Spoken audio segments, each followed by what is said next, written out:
We can change the world. I can see a few hands. That's great. Now, how many of you think that they could do it without getting out of the bed? Let's start with a quote from Mahatma Gandhi, who once said, "You must be the change you wish to see in the world." What if that's the case? Then why isn't my mom changing her recipe for my favorite aloo paratha? I mean, that's the change I really need in life. Seriously, small actions can have a huge impact. If you feel too small to make a difference or a change, then try sleeping with a mosquito in a room. Just last week, I decided to help my neighbor aunt carry her groceries. I thought I was being a good citizen. But I didn't realize that helping meant lifting 3 bags of potatoes, a dozen of eggs, and a sack of onions. By the time I reached the door, I was thinking that I was helping or auditioning for the next season of Survivor, the Kitchen Edition. So today, I want to explore how these seemingly tiny actions, like helping an elderly person cross the street, commenting a colleague, or even just saying thank you, can create a ripple effect that leads to monumental change. Great things are not done by impulse, but by a series of small things brought together. Today, I want to talk about something that is often overlooked: small actions. In a world that glorifies grand gestures, we tend to forget that it's the little steps that lead to great changes. Mahatma Gandhi started his famous Salt March not with a giant army, but with just a handful of followers. That simple act of collecting salt, a small symbolic protest, shook the foundations of the British colonial rule. Take Malala Yousafzai's journey. It started with a blog post, an article sharing her experiences on denied education. That small action, that small spark, turned into our international campaign, earning her the Nobel Peace Prize and driving global conversations about girls' education. We tend to think that change comes through big, heroic gestures, leading protests, donating fortunes, inventing life, saving technology. But in reality, it's often the smallest actions that leave the deepest impact. They're easy to overlook, but their reach can be extraordinary.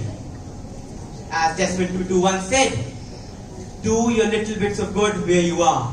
It's those little bits of good put together that overwhelm the world.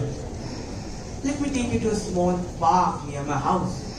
Just a few weeks or months, it looked abandoned. Dry patches of dirt, no greenery, and no kids playing. It felt like the park had given up on itself. And frankly, so had we. One day, I noticed a group of uncles talking about everything except the condition of the park.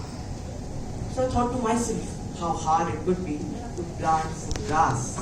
And that's how it started, with just a handful of seed sand and a watering can.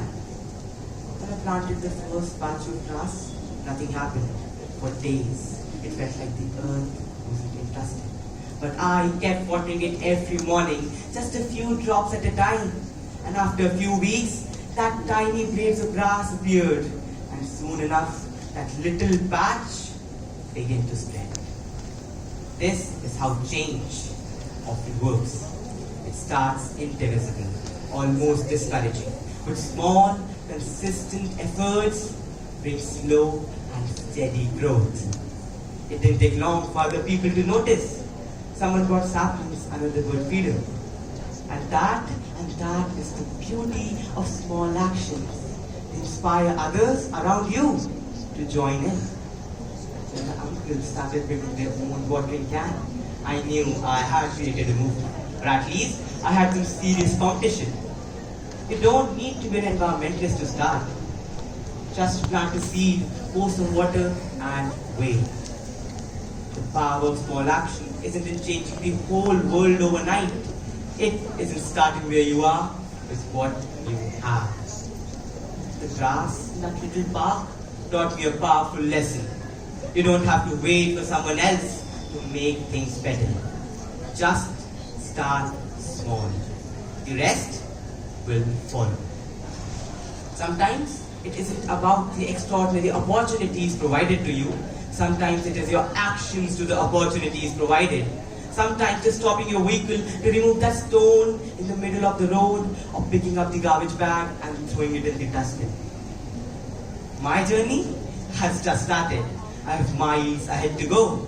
I read every day at least 10 pages of my collection of books and exercise 20 minutes daily. I pack my own lunch, I make my own bed. Small is big.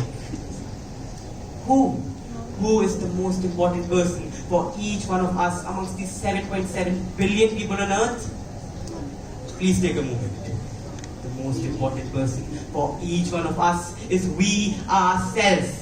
Because we are on earth just for one reason, and that is to develop qualities to become a better version of ourselves. In a world of 7.7 billion people, imagine what would happen if each one of us worked diligently on ourselves. Our thought processes, micro habits, and qualities will emerge, and this in turn will create the domino effect of universal fulfillment, gratitude, and extraordinary results. So I challenge you today, let's be intentional about small actions. Let's build a world where every small action is celebrated, and where love and compassion are the norm. Remember, no act is too small to make a difference. Just start small. The rest will follow. Just go out in the world and be the spark that ignites